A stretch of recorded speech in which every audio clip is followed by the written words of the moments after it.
چنانچہ دانتوں کی صفائی ماں باپ کو سکھانی ہے. برش کرنا ہے تو کیسے، مسواک کرنا ہے تو کیسے. کئی بچے بچپن میں تو مسواک اور برش کرتے نہیں، اور پھر بڑے ہو کے ان کے دانتوں میں جب کیویٹیز بنتی ہیں تو پریشان پھرتے ہیں.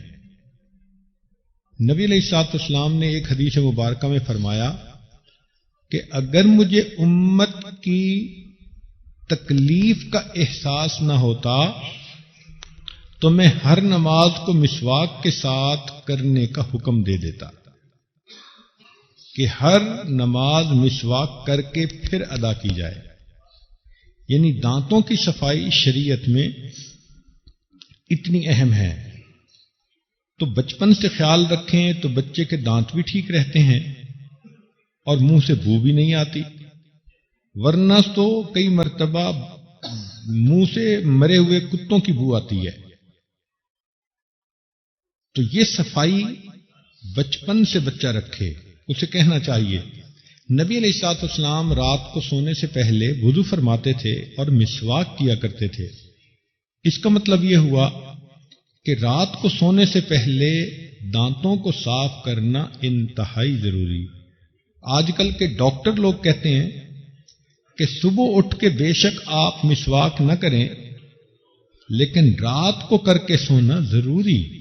وجہ یہ ہے کہ جب بندہ بغیر مسواک کے رات کو سو جاتا ہے تو منہ کے اندر کھانا، میٹھا اور ایسی چیزیں موجود ہوتی ہیں، تو پھر بیکٹیریا جو ہوتا ہے اس کو کئی گھنٹے اپنا کام کرنے کا موقع ملتا ہے. سوتے ہوئے انسان کا منہ بے حرکت ہوتا ہے، بند ہوتا ہے، تو بیکٹیریا اس میں پھر دانتوں کو نقصان پہنچا رہا ہوتا ہے. اس لیے رات کو جب بچہ سوئے تو اس کا منہ بالکل صاف ستھرا ہونا چاہیے. اسی طرح بالوں کی صفائی. بعض بچے اپنے بال کٹوانے میں سستی کرتے ہیں، بعض بچیاں اپنے بالوں کو صاف رکھنے میں سستی کرتی ہیں. اگر بیٹی ہے تو اس کو سمجھانا کہ وہ بالوں کو کیسے دھوئے، صابن استعمال کرے، ورنہ تو سر کے اندر جوئیں ہی پڑی رہتی ہیں. اسی طرح ناخن کی صفائی، کہ لڑکا ہے تو اس کو سمجھائیں کہ ہر جمعہ کے دن اپنے ناخن کو کاٹے، یہ سنت ہے. ویسے بھی ناخن کٹوانا سنن المرسلین ہے. اور بچیوں کو بھی سمجھائیں. بعض بچیاں ناخن بڑھانے کے شوق میں اپنے ناخن ایسے رکھ لیتی ہیں کہ ان کے اندر گند آ جاتا ہے. تو ناخن کو صاف رکھنا انتہائی ضروری. کپڑوں کی صفائی، بچے کو سمجھایا جائے کہ وہ کپڑوں کو صاف رکھنے کی کوشش کرے. اگر ماں باپ نہیں سمجھائیں گے تو بچے تو اسی وقت کپڑوں کو خراب کر دیتے ہیں، لیکن جب ان کی طبیعت میں کانشیسنس آ جاتی ہے تو وہ پھر خیال رکھتے ہیں. اگر بچوں کے کپڑے میلے ہو جائیں تو ماں کو چاہیے کہ دن میں کئی مرتبہ ان کو بدلوائے. اللہ نے اگر آسانیاں دی ہیں تو بچے کو صاف ستھرا رکھیں. دیکھ کے بھی بچہ اچھا لگتا ہے اور اللہ کو بھی وہ بچہ اچھا لگتا ہے. چھوٹے بچے کے کپڑے بار بار بدلنے پڑتے ہیں.